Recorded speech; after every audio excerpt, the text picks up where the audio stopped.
Hey there, everybody. Welcome on back to Soul Care Sundays. It's been a hot second. I've got some friends backstage, and of course, it's the beginning of a new fiscal year this month, if you plan that way. And for the rest of us, it's 6 months left until the end of the year.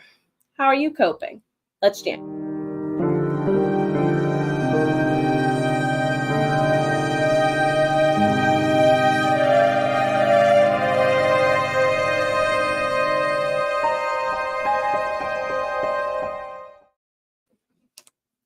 Welcome on back to another episode of Soul Care Sundays. My name is Jenna O'Malley. I am your soul writer, author of sci-fi fantasy with dashes of romance and nerdy references. Alongside the raw healing stories my characters weave throughout time and space, I help other soul bards rock it out in their pace and their time and their stride. One of the ways of which is collaborating with other authors to host this podcast now monthly, because it was so popular last year when we did it during NaNoWriMo only months. Today, we are talking about ways to get reorganized, refocused, and quite literally going in the correct direction for the next 6 to 12 months as is appropriate.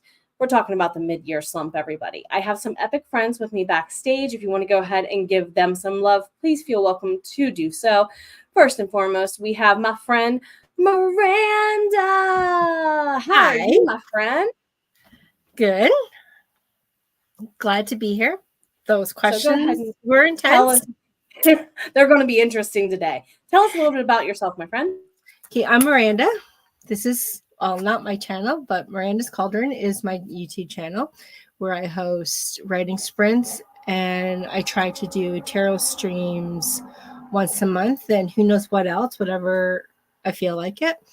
I write young adult urban fantasy with witches and family secrets and elementals.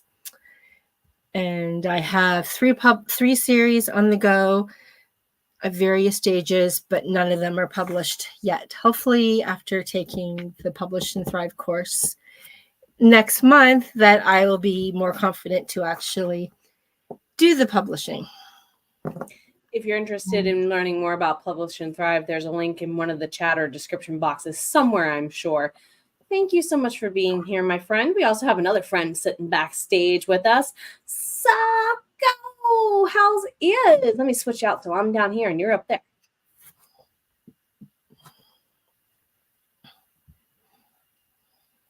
You're muted. Did we lose Sako? No, I just, because I was clicking the button at the same time you were clicking the button. I'm doing great. Let's try that intro again, my friend. I'm sorry. Howdy, neighbors. I'm Sako Toomey, also known as Cass Voight. I write horror, and I'm a witch, and I'm a graphic designer, and sometimes I combine those three things. In fact, I often combine them in the fact that I do marketing for authors. So I have exciting things regarding classes and stuff like that for your marketing plan. And keep an eye out soon. That makes me so excited. Another friend we have coming from the backstage, Devin. Hello, my friend. How are you? I am good. Hello, everyone. My name is Devin Gambrell. I write fantasy and steampunk with a splash of romance and snarky female leads. My first book, The Witch's Crystal, is available for free through my newsletter and on my website. And if you're interested in any of my other side projects, you can find me on Ream Stories at Devin Gambrell.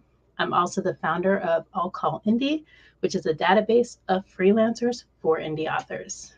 I'm so happy to be here. Thank you, Jenna. Thank you for being here. And I'm realizing I need to shift all of our beautiful faces that way and this way backstage. So I'm not covering everyone's lovely faces up any longer. There we go. That's a little bit better. Now watch, I'll have to fix it again. Anyway, thank you for being here. And we've got JD. Hi! I am so glad to be here. I'm Jen. I write under the name JD Robinson. And I write mostly urban fantasy, some contemporary fantasy, witches, vampires, necromancers, that fun stuff.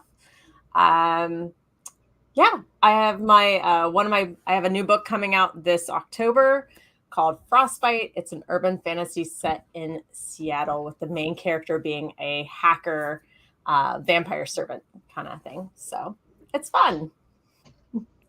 It's interesting. We'll put it that way to say the least. We'll put it that way to say the least. And of course, last but not least, AuthorTube's favorite actress, Rita. Hello. I'm Rita Slanina, actress and author. My book 2 of my novella series will be coming out this summer, Harbor Excursions, the offshore account. And here we are. I'm excited to be here with you all today. Perfect timing. I'm so like... Sundays tends to be one of those, whatever happens and stays on the stream, no matter whose channel you're joining us from. Thank you for being here. I'm going to switch some people around. There we go. I told them I would be in a certain space backstage, and then the banners didn't do what I wanted them to do. It's just a shimmy. The show goes on, though says the stage manager. My friend Rachel D. Adams is not here today and is quite rightfully so taking a self-care Sunday. Still, please give Rachel some love. Please do.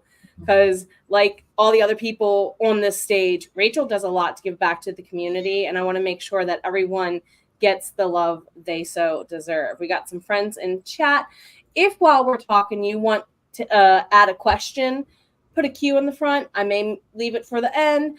I may include it in the show if it fits for clarification purposes. Kay stopped on in. Hello. Thank you for my channel members for rocking it out with us. No! Also took a self-care Sunday. Hello. Good to see you. Devin sliding on in. If you want to join a future stream of Self-Care Sunday, this is the way to do so. Jenny, hello. Sako saying hello to all the peoples. And Sam, head of Breaking the Block. Hello, my friend. Yes. Hello, Cool Gamer. And Jules, how's you been, the dawdling writer? How's you been? So I have some questions, as Miranda kind of alluded. Wow, the questions this time around. I knew with the crowd that we had today, they would be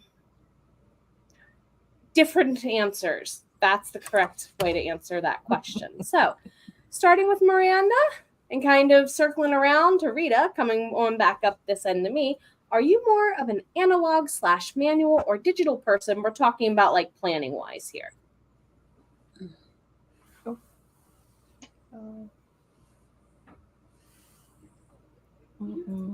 You're muted, friend. You're muted, honey. That's me.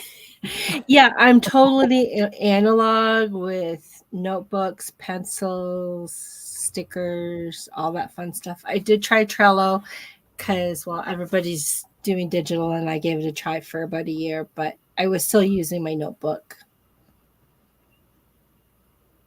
And Devin. I definitely use both. I have my oldest turns 19 today. He is finished with high school, but we share a car, so I need his schedule. He needs my schedule. I have my youngest is starting high school, so Google Calendar for everyone, including the husband, who also has occasional work travel. So we need to know who is where, who gets the car at what time. But for like the details for my author business and writing, it's analog, but Google Calendar for appointments and everything else. Epic. Sako. So I am an avid bullet journalist. So that is my analog. And then for my podcast, Sako and the Moon, I use Notion to plan that. So it's a little column A and a little column B. So I am kind of like Devin. I do both. I am an avid user of Google Calendar for all my appointments, and it's just easier that way to kind of keep the family informed. But I also do a bullet journal. or a commonplace journal, I guess is maybe more of a correct term for it. I also have an HB90 planner and a Erin Condren daily planner for homeschool stuff. So I have this weird combination of like both. I also use Notion for my social media calendar and stuff like that. So yeah. Okay, I would say I'm mostly analog manual. I did branch out to Notion for my editing team on book 2, which actually was really helpful to do it. And it was just like in one place. I didn't have it in a million other places, which was good. But I still printed out my copy to go through and edit. So that puts me back to manual. And like Devin, the hubs and I do, and Jen, we have the Google Calendar because sometimes he's doing his thing and then I'm doing my thing and I gotta know. But I'm really bad at keeping track of my own stuff in the Google Calendar. That's all Devin right. knows my plight. She's been helping me on the low.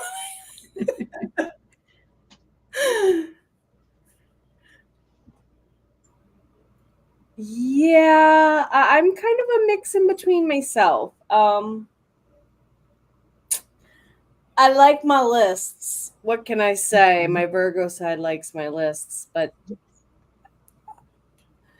I have to see what's digital and what's physical first.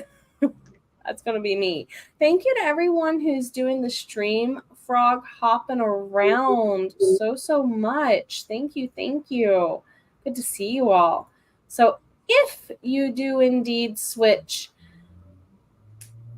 above like the changeover, because some of you said you started one way or you tried another, like what made you go back? What made you stay? How did the changeover between manual and digital go?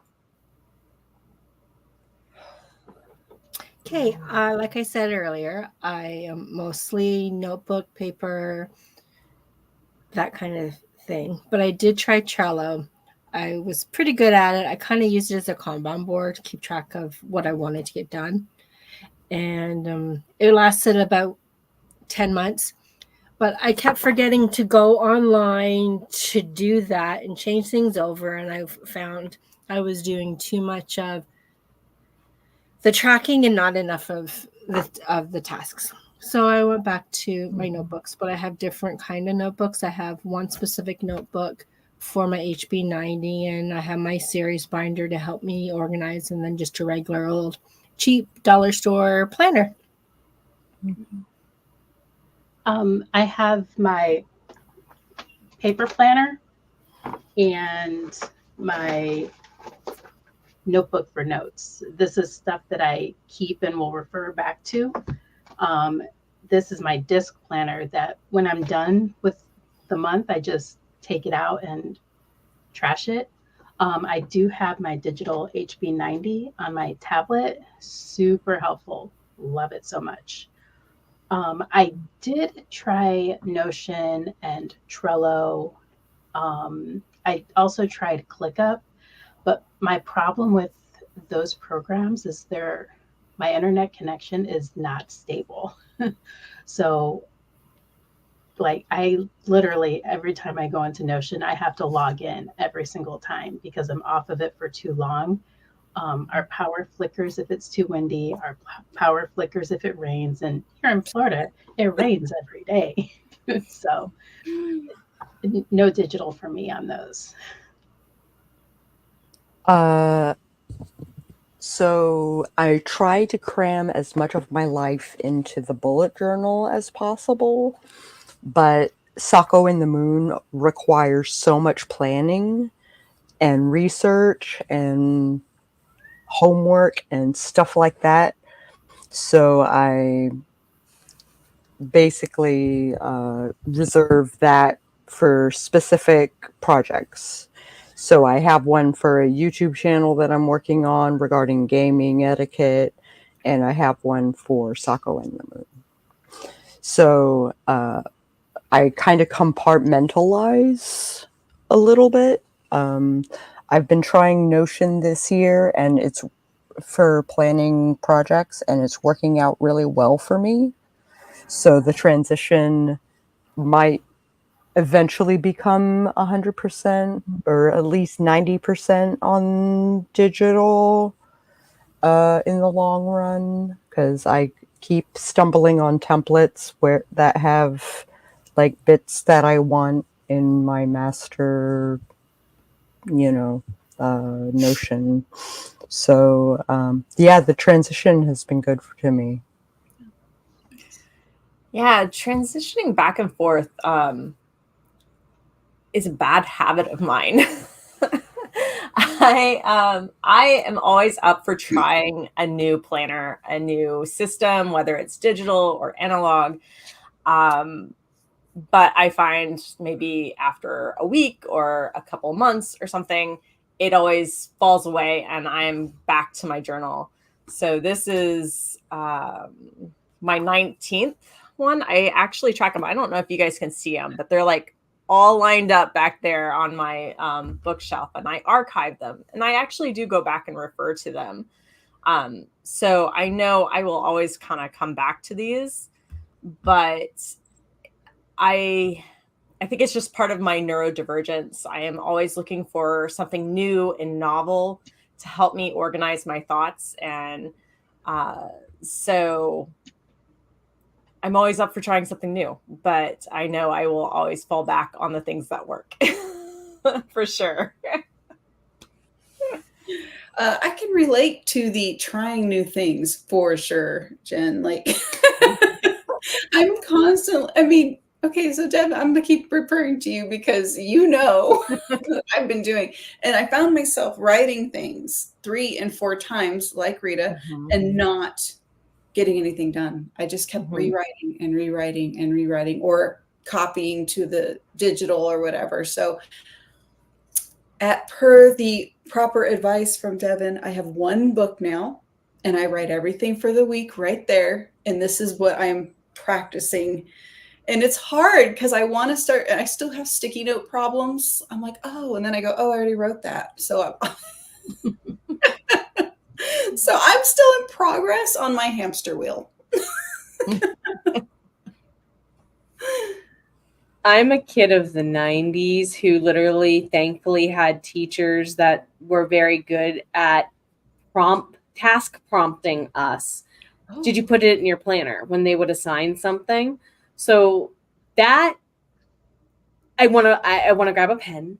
I want to open a book. Like I want that trained experience. And I kind of keep going back to paper, even though Lady Nerd tries every new platform that comes her way, at least for one day.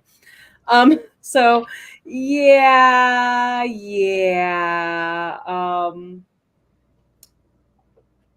Yeah. Just give me the paper. Just give me the paper, please, and thank you so much. I have a chat only Q&A that's for the chat only on my channel, and I added into them favorite brand of stationery. Eva says favorite pens. I'm on the market. This time of year they're on sale too. This would be the cheapest time of year to stock up on your sticky notes and your pens. Former teacher tested. Just saying. Just saying. You had me at Post-its. Had you? If you have an Ollie's Bargain Outlet or a Big Lots and you're not checking them for posted rights now, what are you doing with your life? I was just at Ollie's yesterday, I kid you not, and walked out with a book and a notebook. Oh yeah, every time. Okay, I'm hitting every the big time. You'll find the super stickies at the non-super sticky price normally. Oh. That's why I suggest them. What's your favorite method of organizing your physical space? Good question. I tend to have, my desk is quite large. However, most of the counters, the top is little bowls with assortment of crystals. So I don't have any of my pens on my desk, but I do have one of those file things that are Each shelf has a different papers that I need for each of my projects.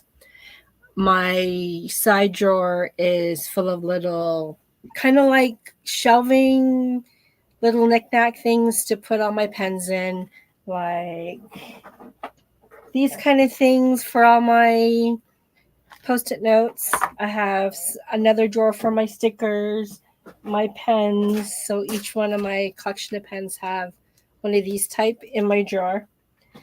And I also have 2 rolling carts for just miscellaneous, mostly my tarot cards and different journals. And then I have an older cabinet that has 3 large drawers that each drawer has all of my binders and my notebooks and whatever for each of my projects I'm doing.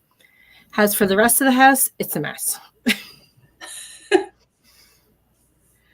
I have a large desk too. My desk I actually bought off of Facebook Marketplace for $280, and it's a presidential desk.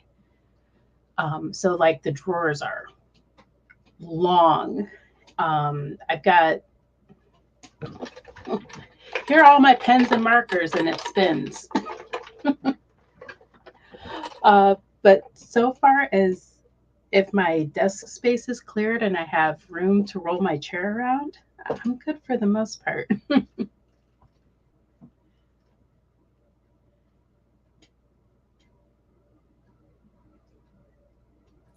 I click reboot on the Sacco.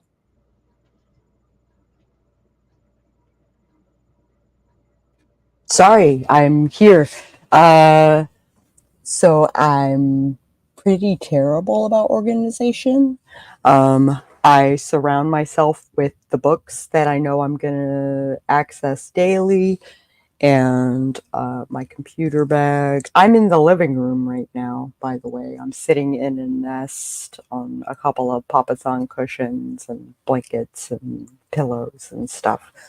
So I did it for my week off of the 12-week year, the 13th week, and I haven't gone back to my office yet. The office itself, I use there's a bed and then there's a desk, and I use the bed and the desk to kind of like keep all my books open and keep things within our arm's reach. And it drives my husband batty. I have a collection of cans and cups and stuff that is cluttering this corner of the room, and yeah, I'm terrible with organizing my physical space. I really am.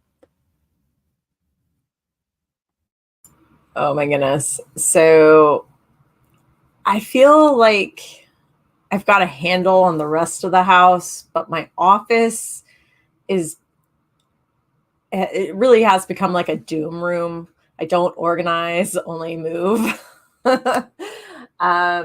So things just kind of get set in here, and I will just put things, I just kind of clean them away from like my screen area, what you can see from the camera. But I am slowly like working on decluttering and whatnot. I took a course during the pandemic, Take Your House Back, by a couple of other minimalist YouTubers that I loved watching. And I loved, while I'm not necessarily a minimalist myself, I love how they tackle decluttering. And so it makes it helpful to actually just organize stuff, especially their no mess decluttering mess system. So it's usually what I go to when I'm trying to clean up. So that way I can always stop and not have to worry about having a huge room undone, so.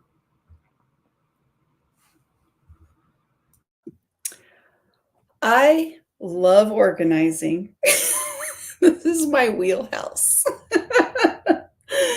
I am obsessed with Dawn the Minimal Mom. one of those organizing YouTubers, and Cass, the clutter bug lady, and the organizing styles. And for y'all who just like, oh, I have pillows or I have this, that's cozy. That is an organizing style, and it is okay to roll with that. Like, so it's not that you don't know how. It's like literally, it's fine. It's how you organize because you have to see things. Some of us have to see things. Like if it's not in front of my husband, he doesn't see it. So I would say I'm like traditional organizer where all my drawers, everything has its own compartment. And when I open the drawer, I can see everything, but it has to be put away. Like if I come in and I see a bunch of things, my brain's a mess. It's gone. I am fragmented. I see the mess, and then my brain goes, meh, not today. So I would say my physical space has to be tidy, organized, clean on the surfaces, which I think Dawn, the minimal mom, like just pounds into your head about like every video. I love her organizing style. So yeah, but I do have to see it when I open it. I have a combination of a couple of things. One, former classroom teacher, zones, stations. I have 4 tables in here for a reason. Everything has its place, and I need to be in that space. That, after teaching for over a decade, never left me. In complement to Take Your House Back, I think these are the courses Jen was talking about. I'm going to suggest 2 other things. My mom raised 4 boys before I came along, and the words, don't put it down, put it back, well, they're golden rules in my mother's house. So it's because she raised 4 boys, trust me. Comboed with flylady.net. Like, those 3 things keep me sane. Just a combination thereof. And the only reason why my physical space does stay clean is probably because of Mom, Fly Lady, and that classroom. Hello, Sana. Good to see you. Good to see you. So is classroom management style a organizing style? I guess that is what I should ask Rita. I would say absolutely yes. Inner teacher me didn't need to hear that. Anyway, she doesn't need encouraged. All right, please don't freeze on me. Yay. There we go. That's better. Since we spoke about our physical spaces, let's go ahead and talk about our virtual spaces. So, is there anything similar, or is there anything different? When I'm trying to clean up my laptop, I do tend to put everything in file folders. And when it comes to my projects, writing projects, each one has its own file, and then some files, each chapter kind of deal. I do use Dropbox, so that's mostly where my organizational goes. I do tend to keep all my Canva projects on my on my laptop. I probably could be deleting those since you only use them once. I guess that's about it. I'm similar. I organize my digital files with like a hub and then another sub hub and then another sub hub until it's broken down. But I definitely utilize the search because sometimes I don't remember what name I saved to where. I have a task list for every Friday for deleting Canva projects and thumbnails. So every Friday I'll go through my downloads folder and I'll select what I'm going to keep for the next week. And 90% of it gets deleted every Friday. And I also back up my stories folder on my thumb drive every Friday because I will not lose any more work. The most I can say is ditto. I basically so like the hub, and then the subgenres, and then and I do it by year, I do it by quarter, I do it by month. I have mostly year, and then I try to do it by month, and then I trail it down. But I use the search if I'm looking for like a certain set, or because I wear a lot of hats, right? So I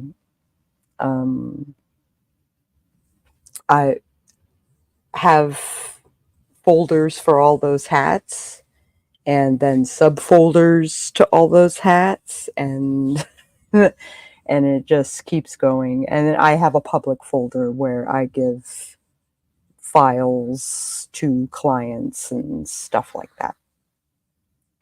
I use Google a lot. And I have 2 portable hard drives that I split my work on. And and I'm working in Google Docs a lot this quarter. So I am constantly reorganizing so that it works, the UI works for me. And so while my physical space is very messy, like my virtual space is extremely tight, extremely clean, extremely organized.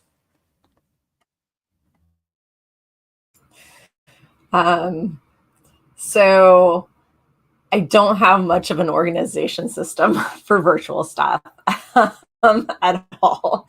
I will say that with my writing stuff, I keep it honest. I have a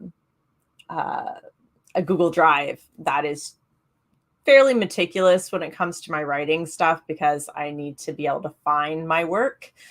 And so it's broken down by like short stories, novels, other writing, articles, and stuff like that. And then it breaks down into folders for each project. Because there's sometimes when I'm working on a project, it could be many years before I finished a novel or something like that. So, but my desktop is a hot mess. And usually when I get fed up with it, I just dump everything into a folder and it's like all desktop so I can find stuff. But otherwise I utilize the search function a lot. And I keep a lot of my stuff in Google Drives. So whether it's my personal Google Drive or my writing Google Drive, and because while I have my desktop here that I stream from, I usually work on the go from my phone or tablet or a laptop. And so I have to be able to access something without worrying, well, is it closed on another computer or did I save it? So Google Drive with the auto save feature and being able to have it open in 2 places at once to work on it is a lifesaver for me. So that's all I do. So I macro sort, which is what you guys are kind of talking about. So it's basically, if it's anything business related, it's just in the Rita Slant Productions Entertainment folder. That goes for pretty much everything. And then I have some micro folders, which would just be the acting side of it, the writing side of it, content creation, social media side of it. I cannot break up stories, social media posts, YouTube content creation into other additional things. I will lose them. They will be gone into the ether. So I do work when I film commercials, because sometimes you can film commercials, which is called user-generated content, but you still have to follow scripts that they give you. Sometimes it's like 4 scripts to 1 commercial, and you have to film it and do the words, all the things. You still have to have the script memorized. This is when I'm working in Google Docs because I'm working with other teams that are not here. And that is a lifesaver because then it's like, cool, I've already filmed it. It's ready to go up in there. So I know where all that'll be, boom, right there. Same thing with the Notion and the editing team. That's it. 1 group of people. That's it for there. On the computer, when it comes to content creation, it's project results oriented for me. So I may put a bunch of footage into my software to edit 2 or 3 videos ahead of time, but as I finish it, it gets exported, I make the thumbnail, and then once everything, I keep all the raw files, I keep all the social things or whatever, they all go into our own, whatever the last one was, like the fall, whatever, let's say it's a fall video, whatever, everything puts into that fall video with that title. Then it gets exported off my computer into a hard drive, external hard drive, where everything is for the year of 2024. So it's still a macro sort, but there's just a ton of crap in there. So I hope that was easy to understand. Actually, was really, really thorough. Macro sorting for my clients is fine. I had to do a big declutter for me this past year just because I didn't realize that I had triples of stuff that I don't need no more, i.e., old teaching files for old teaching standards that don't even exist anymore. So I freed up a lot of space.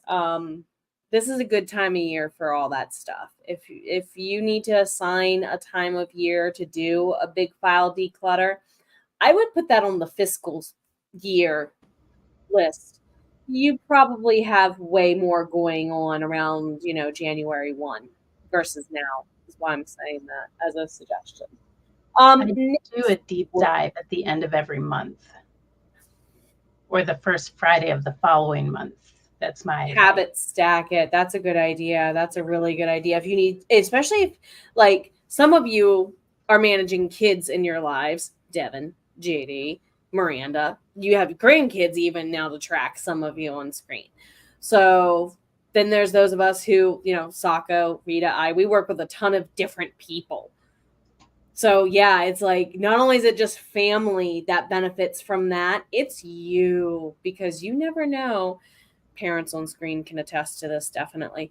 You never know when you need to sign that one thing and it didn't get signed because it got shoved under something else.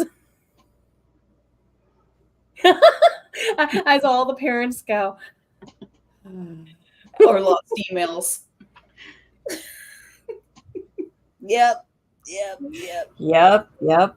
That's how it goes. What is the one organizational tool or system that you cannot function without? My planner. Where did it go? Oh, my planner. Always in pencil. And that way it's easy to change it because I keep track of all the sprinters that I go to, which is a lot, as well as what I'm doing for live streams or tarot or whatever.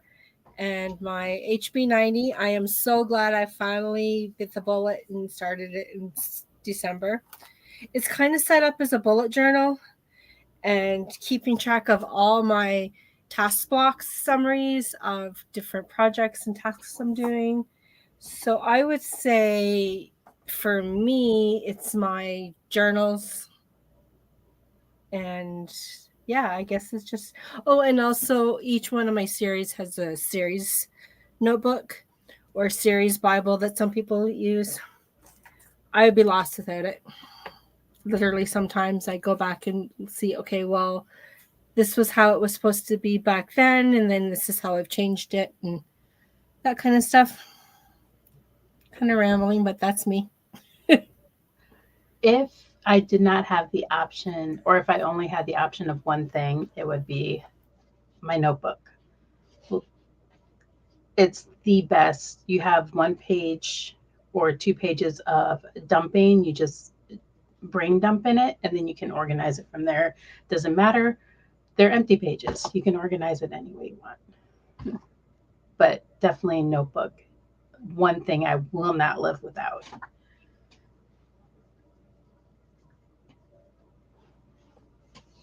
My bullet journal. Like, I have basically come up with this spread that works for me. like it's a combination of like the legend planner and for the what was it, the son of a gun, hero's journal, and which are all like project based, and I do the 12-week year, right? So What is the 12-week year, Sako, if you didn't describe that already? okay, so the 12-week year is basically that you get more done in 12 weeks than you would in a year. And I've been doing it every quarter so far this year, and it's really working for me. And I'm exercising work-life balance, and I'm getting a lot done in less time. And it's if it wasn't for this, I would get nothing done. Like nothing. I would miss appointments. I would just drown in all of my projects. So having a battle plan and that task list is a battle plan. That helps me get through the day, through the week, through the month, through the quarter.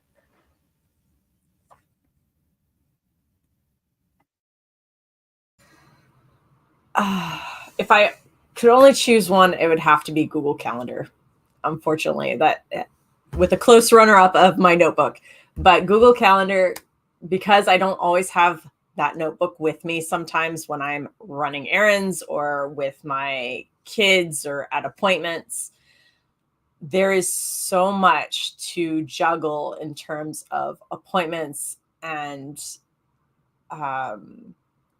just deadlines and kids' activities, my activities, that if I did not have Google Calendar, it would be a hot mess.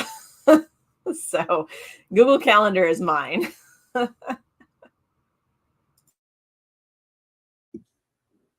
Oh, I don't know. I think I'm still a hot mess, actually.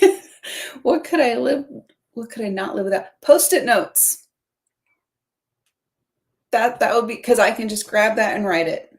Even if I write it 15 more times, doesn't matter. I'll have that and I can just go, oh, I already wrote it. Well, whatever, right?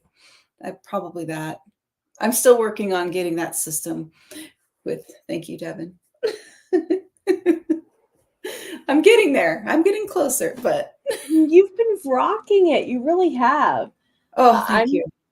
I'm definitely, I've seen where some of you have been like, this is an area of growth for me, including people in the chat. I'm very proud of y'all for. Though at the end of the day, I think we're all kind of like, if you've ever seen the movie 27 Dresses, how dare you take a page out of my planner and wreck my life for a week? I love that movie. That is a nightmare to me, especially since I ran a classroom. If I don't have my plan, what do I do? Kind of like Sako was saying, how do you do battle? I had to make plans to force a room full of teenagers to unwillingly participate in book clubs multiple times a year for a grade. Don't do that without a plan. So yeah, don't be that unkind spouse, partner, child, friend, or otherwise. Don't take a page out of our planners. Thank you. Especially when your teenager is looking for a blank piece of paper to write a note. And I'm like, don't touch this. Did that actually happen? Oh, I can see that it's probably actually happened. I know my son, when he was younger, used stuff to do that. Yeah. Yeah, I use both sides of every page, whether it's in my disc planner or my notebook. So they'll take a page out thinking that they can just use the back side of a page, and I have something written on the other side. So now your notes literally go missing. Oh no. No, thank you. No, thank you. I'm so glad teenagers never did that to me. No, thank you. Not yet. Look here. Look here. I don't want to be a child. Oh my goodness. Do not give them ideas before I even conceive them, okay? I'm already whispering in their sweet little ears. Please. Yeah, I see you, Sako. I see you, Sako. Agreeing. What kind of relationship management tips do you have for setting boundaries with people regarding your organization and so on? That's a good question. I remember when my kids were really little, my daughter, who was under the age of 10, maybe even like 6 or 7, she would come in my writing room when I would be writing, and she'd try to help. I would read parts of the book that I was writing at the time, which was just the one, and she would say in her big girl voice, "That's not how Alexis would say that, Mom." And well, she was right, because Alexis was based on one of her friends. Or she would act out the scary monster scenes because I couldn't get it in my head how to write it.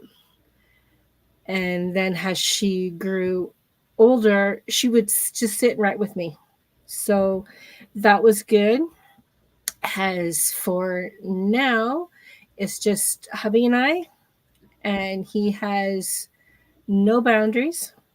It doesn't matter if I have this live stream done up I want to do. He'd be like, "Oh, we're going to town today, but I'm going to be going live in 3 hours. We'll just reschedule it."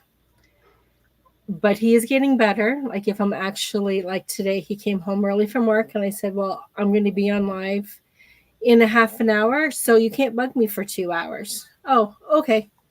But every once in a while he does interrupt. Yeah, and if anyone happens to call me when I'm live, I just don't pick up. I've told my hubby if he's home, if he needs me for whatever reason, just text me. I guess that would be kind of it, I think. Yeah, and normally, I just don't pick up the phone when someone phones, but usually it's just family, so it's not a big deal. I I can don't know if say that answered it, but close enough. I can say that I was in the Navy for 5 years, so time management is key and very to the point. So I don't necessarily time block, but I know how long it takes me to, I've learned to know how long it takes me to do something by practicing it a couple of times. So when I did have a day job, my hours at home for my author business would be from 9 to 11. And I kid you not, dedicate 20 minutes of actual writing time because it was my first book. And then the rest of that time was learning how to market, learning how to write, learning how to make connections, doing social media things. But since my husband retired and I've had to return home to help my kids with school because my oldest was homeschooled, my working hours now are from 7 to 3. My husband works from home, so he works from 8 to 3. So definitely works out. I've also, when I'm actively writing, 1 2 hour sprint for me yields about 1,200 words. So I will do one sprint a day, and I only technically work 4 days a week. So any progress is progress. When I did have my day job, I would maybe get 50 to 100 words, but that still pushed me up towards what my goal was. So that was my relationship. I took the time that I did have and I molded it into what I could. Plus, after 9 o'clock, both of the kids were in bed by then. So it helped.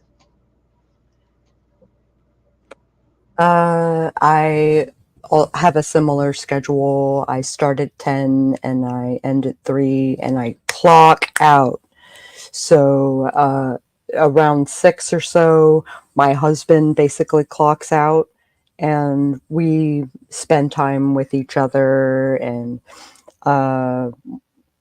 usually around 10 p.m. I will, like switch to, my friends online and stuff like that, who check on me at night just to make sure I'm okay. So time management, I grew up in an army house. My parents met in the army playing D&D. So like organization and planning and all of that stuff was kind of ingrained in us. And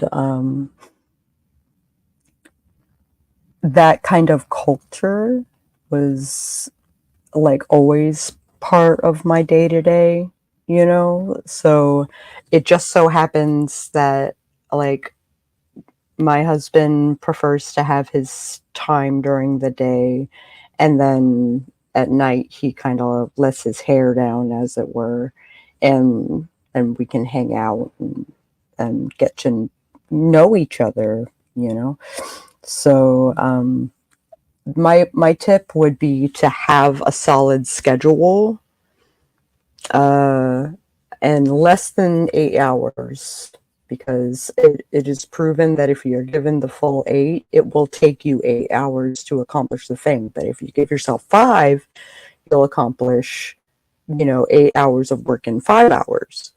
So,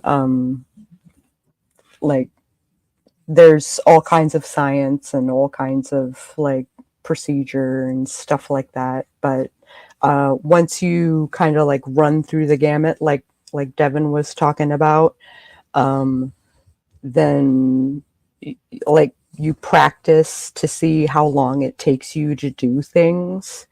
So your work day goes a lot faster, and then having a hard stop on work. So I tend, I try. I am a workaholic, but I try not to work after hours. And like I said, I wear a lot of hats. So, like there's always a job to be done, always. So, I try to be very forthcoming with my husband.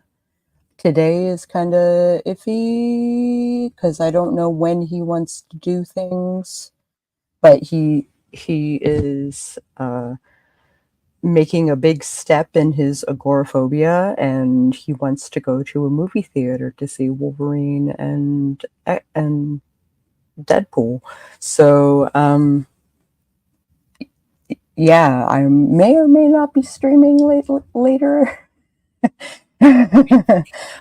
So like time management with people are just as important as time management with yourself, and I'm learning that.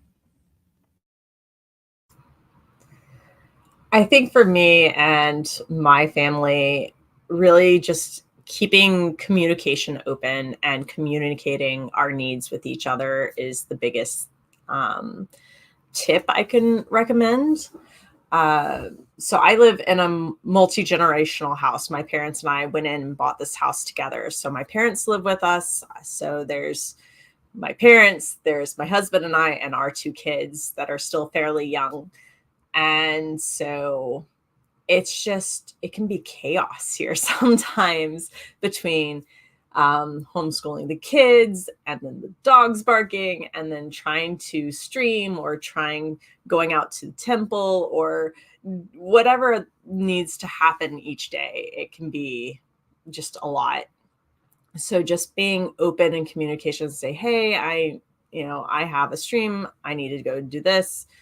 Or a lot of times in the evenings after we finally get the kids down and asleep or quiet for the night, is usually when my husband and I will check in with each other, either talking about how the day went or what if we have anything big happening the next day. Or like last night, he told me, I'm going to go play disc golf tomorrow morning because the weather's going to be nice and I haven't played in a few weeks. So I'm like, yeah, sure. Okay, great. So just being able to check in with each other and honestly talking, about our feelings and needs without judgment from one another has really kind of is the biggest help I've found for any sort of tip I can say is work on that communication, because it is a big one.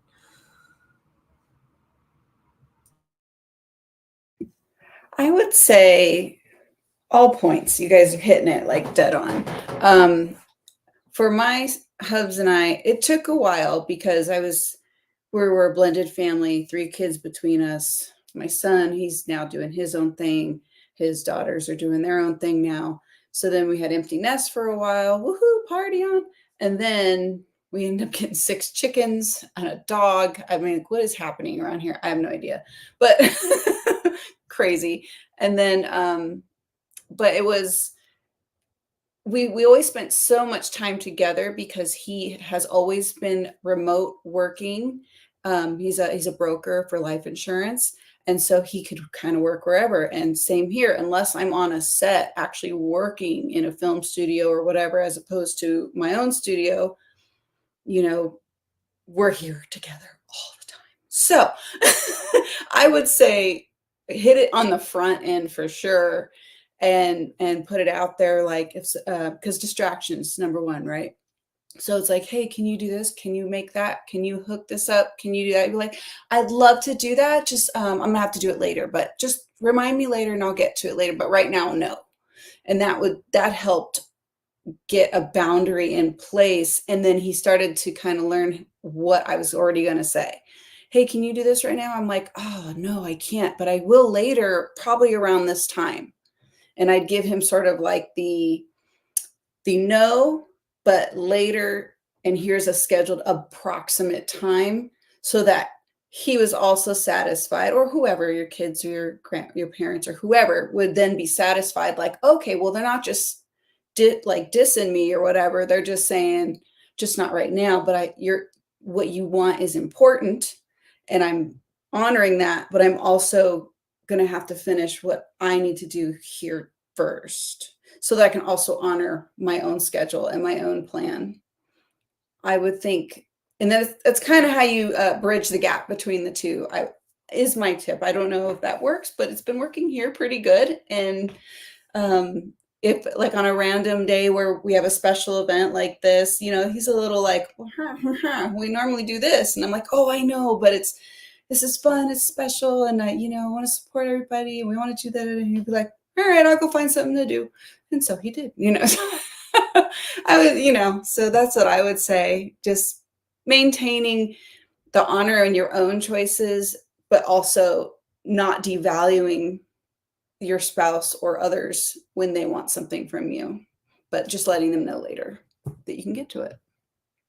These are some really epic, helpful hints.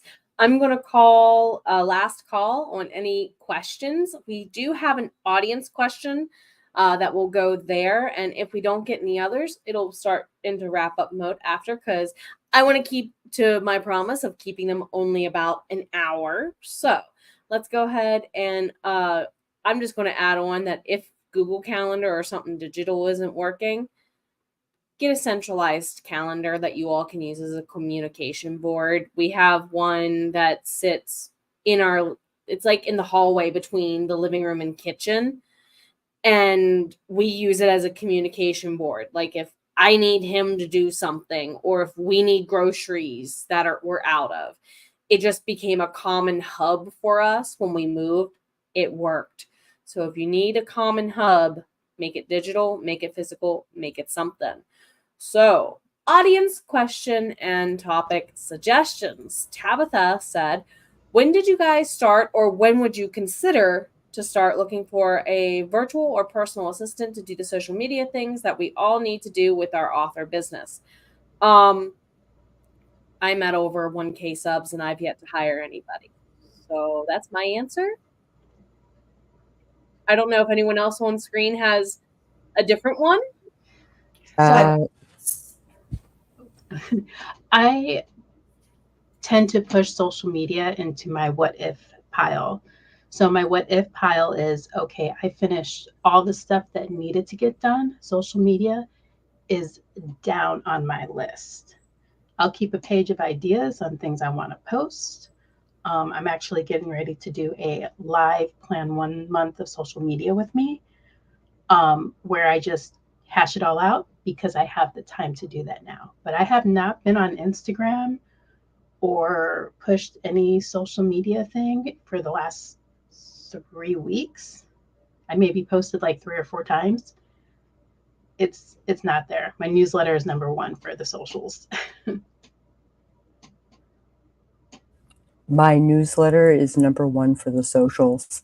And when it exports, basically when you actually go to ship your Substack out, it will also post to Facebook, also post to X, also post to, right? So also if there's like running around in the background, I'm sorry, my cats are playing. Automation, yeah. That's what I was going to say was because I'm looking into getting a virtual assistant as we speak, but a lot of the things are on automation. So I'm horrible at getting my newsletter out, and it's only quarterly. And then, but social media, I'm pretty good at being consistent at, but it's just nice to have someone to do that. But just like Sako was saying, there are apps that can help you automate your social media posts as well. And I would take advantage of that if you can, if a VA or PA is out of the budget at the time.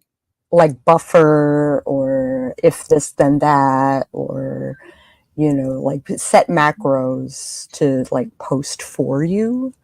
Yes, Metricool has a free version. I don't know if Planoly still has a free version, but you can post up to 2 different social sites. If you don't have it, then there are free options. And I don't use Substack for my newsletter, but I do use it for All Call Indie, and it'll shoot to wherever I need it to shoot to. Which I love, by the way. Has a free version anymore, but I do think Planoly will let you free trial to test it out. And they're pretty good. Jen and Miranda, would you have anything to add? I don't think so. I have not looked into getting a personal assistant or virtual assistant. I am just not at that point. I'm also have been very terrible at doing my social media lately and my newsletters as well. But I think for me right now is planning. When I can get on a roll and things aren't as crazy, planning ahead, even in just the week, knowing when and what I want to post has helped a lot. Even if I could just sit down and write all like the the comments all like in my notes app on my phone. So that way, when I take the picture for Instagram, I can just copy and paste and have it done. Right. And then I also, automation is always my favorite too. I have my Instagram set up to automate to post to Facebook. So that way I don't have to worry about that. Also, I do want to say, like, don't feel pressured to be on all the social media sites. If you really don't like X or you don't like Instagram, don't post to those. Don't have a presence there. Your readers are going to find you wherever you are. So if you are really struggling to post to one particular social media site and you just don't like it, don't post there. Focus your efforts on the social media sites that you like and love to use. So, yeah. My favorite quote is, you can do anything, but you can't do everything. And not all of your followers are going to be on one specific site. So find a place that you love to post, like Jen said, and just stick with that. I stick to Instagram and I auto post to Facebook. I do have a reminder to check Facebook comments every Friday. And your audience knows that's your pattern. Whatever pattern you give them, they'll get. You'll train them. It's okay. Your consistency is key. Big time. As Matt Schaefer, my coach, would say, consistent, committed, imperfect action. Oh my God, he's going to never get that out of my head. I added in the link for All Call Indie. Do give it a check out. And also, I know Rhiannon and Lisa have some people in training with their Grounded Chaos virtual assistant community. If you're looking for somebody, they'll probably have graduates looking for work in the next couple of months. Just saying, just saying. I would keep an eye out for what they're doing over there for sure as you grow. Because from just looking as an outsider looking in, I bet they're going to be having people looking for jobs a couple times a year. I think that is very safe to say. You heard that a lot of fantasy romance readers are on TikTok. Would automation options also post to that platform? Some do. Some do. StreamYard even connects there for some things too, now that I think about it. Yep. Which is what we're using to stream to all of you, by the way. Eva, MetaWorks, yes. Well, for scheduling, they have their own in-house scheduler to help Facebook and Instagram communicate, so long as you can get them to talk to each other and the algorithm doesn't lock them from not talking to each other. Ask me how I know. All right, my friends. So I think we're going to go ahead and go into some outros. If you want a future episode, there is a form in the description box. Miranda, let's start with you first, my friend. Thanks for showing up for you and for us. And I don't know what else to say. I tried to stream for Writing Sprints Saturday noonish Eastern, and I tried to do my live tarot streams around the full moon. The time varies. And my little thing about social media, I only use Instagram, and I'm not very consistent. I'm trying to get more used to using the Facebook for my writer's stuff. I have a writer's page and myself, and I just tend to post everything on my personal. And I think that's it. I don't know what else to say. You can catch me on most Tuesdays and Thursdays. I do writing productivity sprints on Tuesdays and reading productivity sprints on Thursdays. Since I lost my 1 hour reading time hanging out at the middle school, waiting for my son to get out of school. And yeah, I have a couple of YouTubes coming out. One is Plan 1 Month of Social Media live with me. And I will also have a Campfire Build a Series Bible live in August. And hopefully book 2 will be published in November-ish. And that's all I have. Hi, folks. I'm Sako Toomey, also known as Cass Voigt, and you can find me on the internet as Sako Toomey or Psycho Sako. That will give you all of my social media.